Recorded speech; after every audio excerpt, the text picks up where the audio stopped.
Qarang, shu mas'uliyatni bo'ynimga olib, o'sha yerdan 50 boshi bo'lib, Allohning taqdiri ekan-da. Aya kutali men desam, meni ishga chaqiryapti deydi. Ana haqiqat bor ekan, ko'rdingizmi? Onajon, meni ham duo qiling. Dadam bo'lsa ham sizga shunaqa berardi-da. Onajonim, ikkidan roziman. Shuncha ziyoratchilarni olib borgan bo'lsam, qarab turaman. Qani endi shu payt meni ham otib tirik bo'lsa-yu shu kunlarni ko'p.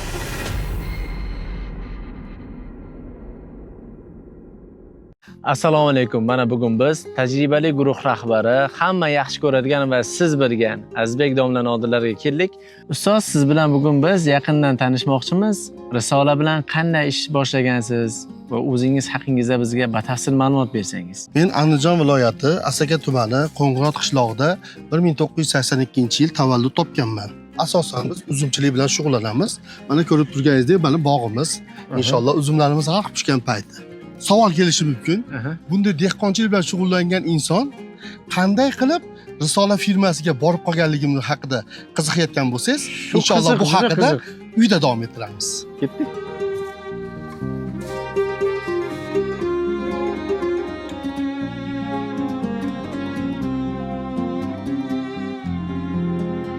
Risola tur firmasiga ishchi bo'lib borib qolganimni o'zi tarixi uzun. Sizlarga bir qisqacha qilib gapirib bersam, mana oldimda voliday muhtaramam o'tiribdilar. Buni eslasam, o'sha paytlarda eslasam ko'zimga yosh keladi. Chunki u paytda juda ko'p qiynalganmiz. Shunday bo'lganki, o'sha yili otam rahmatli qazo qilib qolganlar. Undan keyin onam mazalari bo'lmay qoldi, boshqa bo'ldi, doktorlarga olib bordik, davolatdik, u qildik, bu qildik. Oxirgi natija shunday bo'ldiki, umraga olib borish fikri tug'ilib qoldi. Ya'ni umra safariga olib borsam-u, onam ana shu joyda bir taskin topsa, ko'ngillari xotirjam bo'lsa degan bir fikr uyg'onib qoldi-da. O'sha paytda firmalar endi yangi paydo bo'layotgan payt edi. Unda davlat tomonidan borilardi.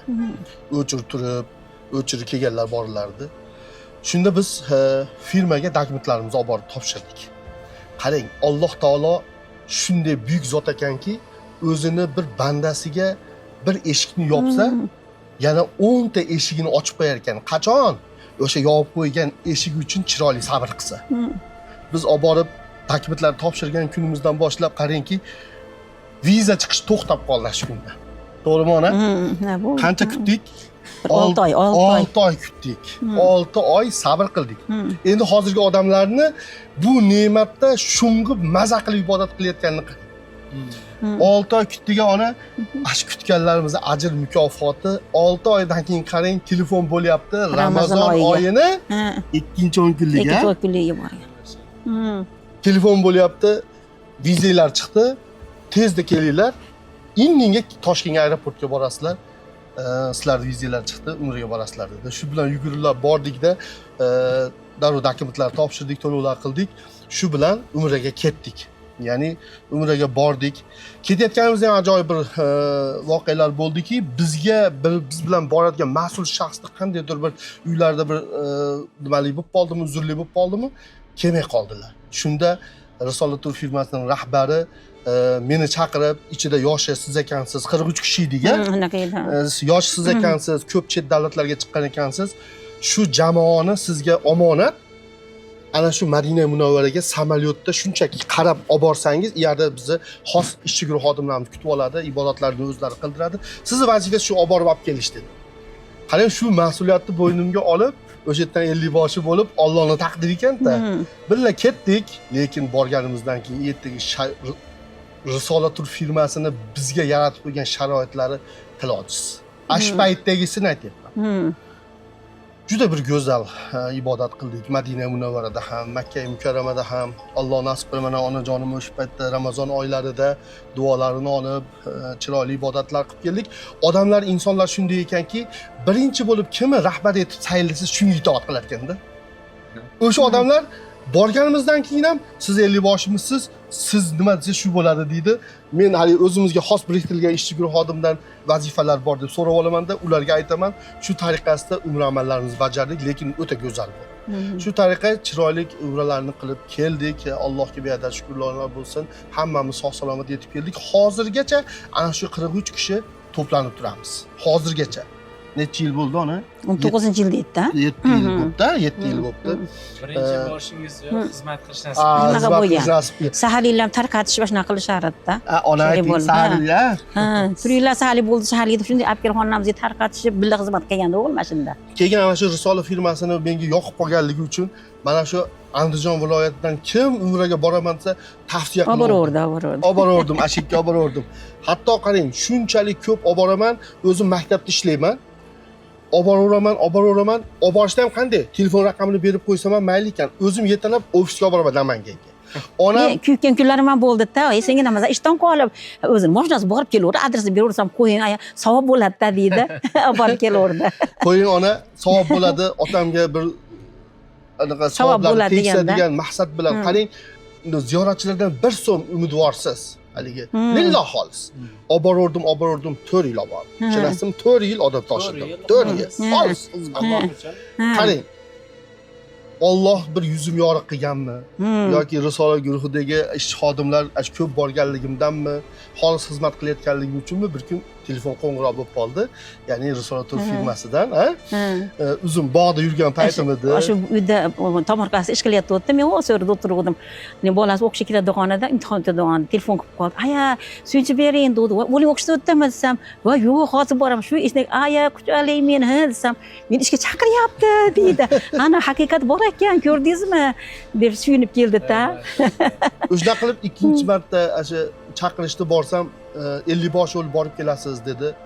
Endi bitta narsani aytib ketish kerak-da, shu yerda savol tug'iladi. Ko'pchilik masalan mana kuzatuvchilarimiz bor. Bu bola institutlarda o'qib, dunyoviy ilmni olib, qanday bu sohada borib qoldi deyish mumkin-da. Mana onajonim birinchi ustozim, Qur'on oyatlarida birinchi harflarni o'rgatgan inson onam bo'ladi, Alloh rozi bo'lsin. Keyin boshqa ustozlardan olib ilmiy diniy ilmimiz ham o'zimizga yarasha inshaalloh. Shuna qilib keyin ikkinchi bor haqiqiy 50 boshi bo'lib mas'uliyatni bo'ynimga olib ketdik. Endi qarang, ikkinchi bor ketayotganda haqiqiy 50 boshi bo'lib ketayotganligim uchun yana ham mas'uliyatni bo'ynimga olganimdan uyga borib ishonasizmi? Ziyoratchilarda har kun 2 mahal 3 mahal xabar olaman. Har kuni. Haligi Risola firmasini eng yutuqli tarafini aytib o'taymi bu yerda? Eng yutuqli tarafi bizni Risola firmamizni ziyoratchilari borsa, Madina Munavvarada ham, Makka Mukarramada ham o'ziga xos, chiroyli va go'zal ilmni egalari bo'lgan olim ulamolar borligida deb o'ylayman. Qarang, Madina shahrida Sherzodjon hoji aka, Abdulaziz hoji akamiz, Makka Mukarramaga borsangiz Abdulloh domlamiz, Xolid hoji domlamiz, Hamdulloh hoji domlamiz til ojiz. Shuna qilib ikkinchi umrani ham qilib keldik, chiroyli davom etdi. Keyingisida yana ishga qaytdim. Men maktabga qaytganimdan keyin yana bir hafta ishlasam, yana chaqirishyapti. Keyin bilsam, ishchi guruh xodimlari o'sha paytda 50 boshlarga nazorat etayotgan ekan, tanlov ketayotgan ekan. Ishchi guruh xodimlarini men tanlovdan o'tgan ekanman, qandaydir yoqqan ekanmanmi, ziyoratchilarni e'tirof qilganlarimni keyin ishga chaqirishdi. Shu tariqa ishga borib qoldik. Ashitda keyin shartnomalashib, mana 4 yil, 5 yil bo'lyapti. Inshaalloh rizqimiz ashitda ekan. Allohni mehmonlariga chiroyli bir nimalarni amalga oshirib kelyapmiz, xizmatlarni. Hojona, mana o'g'lingiz juda ham ko'p safarga chiqadilar. Adashmasam, ustoz 50 dan ziyod safarga bordingiz. Ko'p bo'ldi. Alhamdulillah. Sizga havas qilishadi, o'g'lingizga mazza, unaga boradi deyishadi. Ustoz sizga havas qilishadi. Baxtli onasiz deydi meni qayerda bo'lsa. Shu har safar umraga borasiz, odamlar havas qilgan joyga borasiz deyishadi. Lekin odamning ichida bir tuguni bo'ladi, armoni bo'ladi. Mana sizga havas qilib turgan insonlar asli mana shu 50 marta borsangiz ham ko'nglingizni to'ldira olmayotgan biror narsa bormi? Bir afsuslangan narsangiz bormi? Shuncha ziyoratchilarni olgan bo'lsam, qarab turaman. Otasini qo'lidan yetalab ziyoratchilarni ko'raman. Shunaqa. Madina Munavvarada, Makka Mukarramada qo'llaridan yetalab xizmatlarni qilib, duolarni olayotgan ziyoratchilarga qarab turib, qani endi shu payt Meni ham ota tirik bo'lsa-yu shu kunlarni ko'rsa. Juda borishni yaxshi ko'radi dadalar. Kutib olishni ham yaxshi ko'radi. Hozir kelib kutisham ma'zatda deb ota-onasini olib boraman dedi. U vaqtda endi u sharoit bo'lmagan. O'zlari erta kun o'tib ketdi.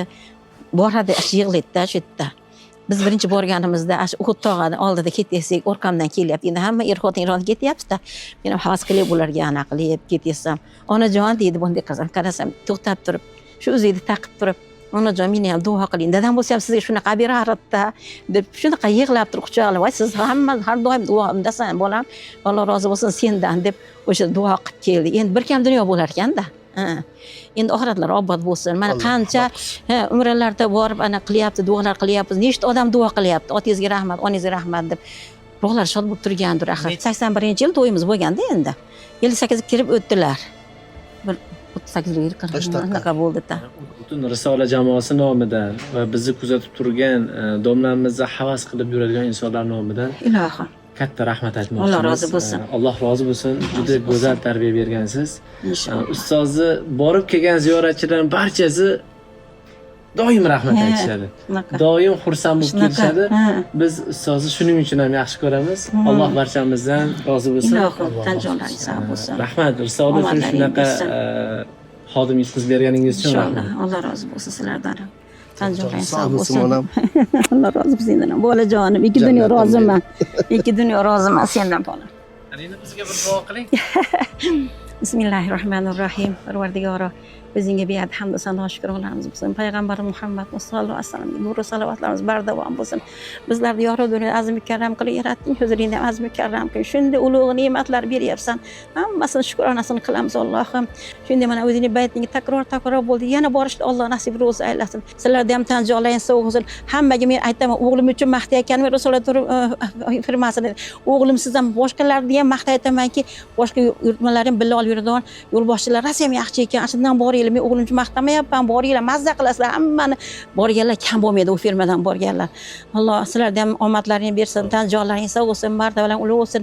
Nima ishni boshlagan bo'lsalaring, Alloh taolo muvaffaqiyat bilan bergan bo'lsin. Ya Robbal alamin. Alloh qabul qilsin, duolarimiz ijob bo'lsin. Rahmat. Qadamlaringga ming hasanatlar bo'lsin. Alloh rozi bo'lsin sizlardan. Yaxshi ko'ramiz domlamiz. Ilohim. Shunaqa insonni Ota jismiga monandda aziz berdi.